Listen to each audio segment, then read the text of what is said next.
a show to empower, enlighten, and entertain divas and those that love us.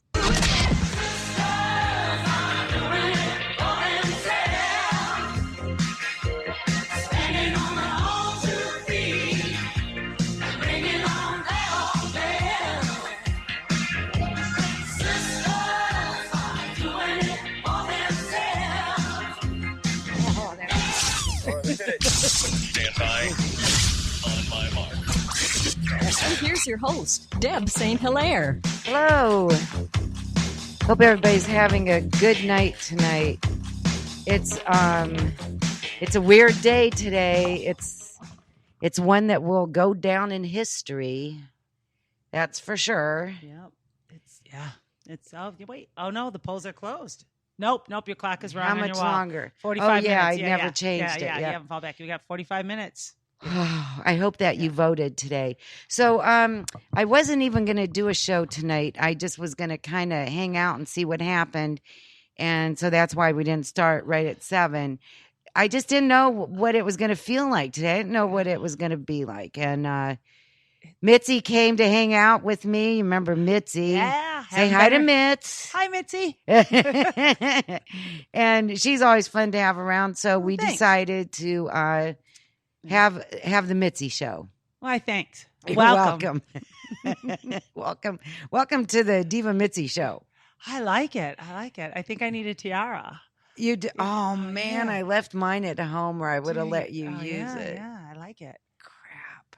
I'm big because I have my own radio show. You do. For the next half hour. This is good. It's all you. Oh, it's all me. I like it. all about I like you. it. I like to talk about me. So this is good. Good. Maybe we'll play a couple ads in between. Okay. and That's good. Yeah.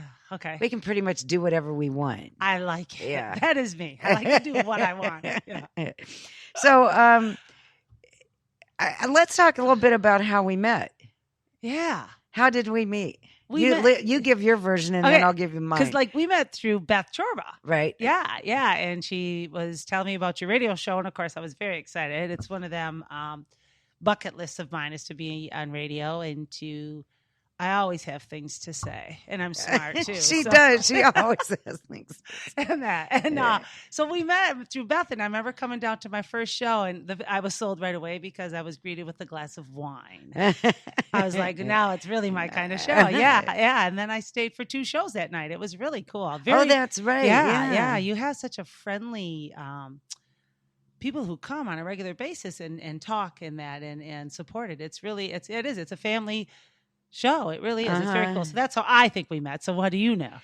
I think that we talked on the phone a bunch of times. Oh, we did. Yeah. And we kept trying to get a date that we could both get together. Yeah. And then we met at a coffee shop. Yeah, we did. That's right. Yeah. And we hit it off really well. Yeah. That's right. Both Italians. Yeah. Fit in very well. Yeah. That's right. I forgot that. Yeah. Trying to get together to do a show. It is. And what you do is so in line with our whole motto and our whole purpose, helping women. Mm-hmm. You help women, and that's what the Divalution's all about. So tell us what you do. I work at Shelter House. It's I'm in Midland, and it is a domestic violence, sexual assault service center because I just don't like us to people think we're just a house. Because only 20% of our clients ever need to stay with us for safety. So we service a lot of clients and stuff. But the biggest word is the empowerment word, is we empower our women and, we follow alongside them. They lead us. We're there to support them. So it's a different way to, I don't know. I didn't really understand the word empowerment till I started to work there. I always felt empowered, but then I kind of was I really empowered? Did I just kind of go with what was expected? I think you were really empowered. And stuff like that. So it's really kind of, my eyes were just really opened up. So it's really it's a very powerful word. It really is. And if you, when you make a decision or you think, just ask yourself if you felt empowered, that it was yours, or if it was everything around you that, just pushed you. You're doing it because I'm supposed to do that. Right. There's a whole, it's really amazing. The women and men that we work with are just, amazing. It's a cool place to work. It really is. That's good. Yeah, I'm glad. When I I was abused. I was verbally abused for a lot longer than I was physically abused. But when I think back to how I felt during those years, it's like the exact opposite of empowered. Mhm. So those women are so precious to me because they can be themselves again. They can gain them, and that's what you mean by empowered, Yeah. I'm sure. You lose yourself when you're in a relationship like that, and you really do start thinking that you're. My ex used to say to me that I was worthless, and I really started believing it. Yeah. It's a very abusers are Disempowering. Yeah, and it's a deliberate, planned process, you know, and it's all over the board. I thought when I started to work there, in my imagination and from TV media, things you read and stuff like that, you draw up what you think bad situations should look like. Right. And so I thought when the women and men or whatever would come into shelter or come into counseling, I expected to see a woman in fear, woman kind of holding their head down, or just like a shattered look is what my imagination drew up. It is just the opposite. They come in and I know safety is a lot of it, but learning what the empowerment philosophy is, they're so glad to be there. Right. And to be empowered to make the choices of everything, you know, from daily things, because like you says, the verbal abuse is there, you know, and stuff like that. And you kind of even forget you can make your own decisions. Yeah, exactly. Just from the fact that the kids can brush their teeth at 8:15, not at 7:30 before your abuser leaves for work. And like you don't have to do dishes right after breakfast. Those little things are so empowering to see that in a woman's. And I never thought of empowerment that, you know what I mean? It's really that's why I said it's like breaking it down to the very, very basics of it. Yeah. It's not empowering for you to have an executive job. That's a different kind. This is just really getting down to the nitty gritty. Yeah, and then you know, like we empower them to start to choose their path, what that looks like, and they do. You know, it's amazing because you know they slowly work on getting jobs, and you know you walk through the FAFSA form if they want to go back to school, but it's not like they come in and say, you know, we don't say you have 30 days and you need to have a job and a home. This is, you know, fill out these 7 forms now. It's just this is what's available. You know, and it's really nice. And you see how I wish everybody could just experience it because you see such joy. And then when they leave, you can see the sadness that they're leaving because this is family. This is, you know, I mean, just imagine, could you imagine having 12 people to tell you have a great day at work and all happy that you're going to work every morning? Hey, have a great day. And the kids going on the bus going, you're yelling, hey, have a good day at school. And they're all like, oh, bye. And they're all waving. It's so, I'm like, God, I'd like that in my life every day. You know? Okay. Yeah. Come on back. So it is. That's why I said the word has really, it's a different definition when you work it, you know, than just saying it. It's really cool. That's good. Yeah. It's just so, basic. and, you know, and people that have, that work in your field, I think are, it takes a special person to live with that every day, to deal with that and to do what you guys do. So thank you. Well, thank you. Yeah. I am not a social worker, and I say that it had a lot but of meanings. You are around yes, it all I'm the around time. it.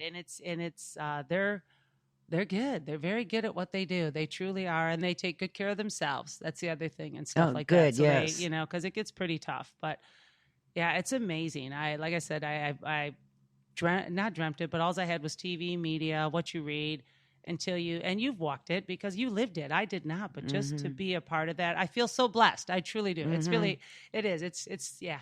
And the kids are the same way. I mean, you know, and the men that come into shelter, you just assume everybody's like, oh man, yeah, oh yeah, it happens. We all know it does, but it just how they stand very proud. They're glad to be there, that it's ended. It's just right. Yeah, it's. You know, and I can't, like I said, I can never imagine how it is to start over. You know, that to where, and have somebody control you that way. It just blows my mind that. It's not fun. It's yeah. And so many people are trapped too. Yeah. You know, I wish I would have had someplace to go to like that, and I had really good friends. Thank God that took care of me and protected me. But So it makes me, that's why I support you guys and the Women's Center, because you're doing something that there's such a need for. Unfortunately, I wish there wasn't. Right. Me too. But there is, and you're providing a safe haven and a place of comfort for somebody that is scared to death. Yeah, we had it was a story a year ago, and I'll make it short, that I met a client of ours, and I know I can share it now because she publicly shared it at our celebration night. And she was from out of town, another state, and it was a very, kind of, not that I have anything against the South or anything, but a very small town, southern state. And her husband was an abuser. Her brother-in-law was the sheriff in town.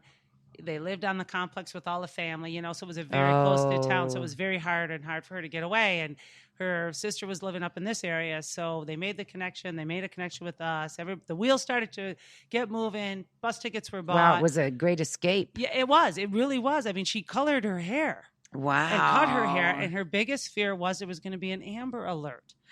So, but we had to let her know that the state police had been informed. Oh, good. You know what I mean? And that, wow, isn't that something? Like you have to be, and you just sit here and go, this is 2016, and there's still small towns that can, yeah. And she gave up her career. She was, and popular, just so you know, she was the breadwinner in the family. The house was in her name. The cars were in her name. He didn't work. Wow. She had to give up. People always think like it's, oh, yeah, well, she didn't have a job. We all have these things like, oh, they must be undereducated. No, they're not. They're doctors, they're lawyers, they're doctors' wives. It's all of the gamut and that. But she, and I couldn't imagine that ride from down south to here. And she says, I lived in fear till I stepped into the shelter. Wow. Because she just kept thinking, oh, they said the state police know, but what if they don't know in this state? What if they, what if they didn't read it? That was her biggest fear, because they knew that she would have to go back, and she'd go to jail, and her child would go back to that state. Oh. I know. Isn't that, it's scary that still goes on. Wow, that sounds like 20, 30 years ago, I know. if not more, yeah, right? And it was just like 3 years ago, 4 years ago. And she's doing great now. Everything's wonderful and stuff like that. But it just, when she shared that story, I just sat there in shock going, yes. Oh, does that really happen? And it does. And there are, we come from, we live in a fairly large city, not huge or anything, but there's small rural towns all over the area like that. I mean, all over the United States like that. Yeah. The one that I lived in was a very small town, and the family knew everybody. Yeah. And luckily I had an attorney from another nearby town represent me, because probably... And I knew him really well. He used to come take my aerobics class in the morning. Okay. And probably any local attorneys in that town probably wouldn't have touched it. Right. And it's weird to think that still goes on, and that, because people have to live there. So they, we did a presentation, or I didn't, my coworker did, for Zonta. It's an international organization that stands up against violence against women. Member of it. It's a really cool organization. Anyway, and so she did this presentation, and we're there talking, and people nod after a while. They think they know. And I just said, I just want to comment one thing. And I says, you think you know it? I says, but just put yourself, what if your sister, your brother came to you, and you've known your sister-in-law for 30 years or your brother-in-law for 30 years, and they said that? What is your reaction? Because it's hard to believe. You don't want to believe it. So right. you just right away go, oh, is he sick? Did he lose? You want to excuse it. Right. There's a reason you think the behavior changes and that mentality right away. It's so victim blaming that you don't intend to, but you just right away, well, what happened? Was he, oh, he must be sick, because that's not like him. Right.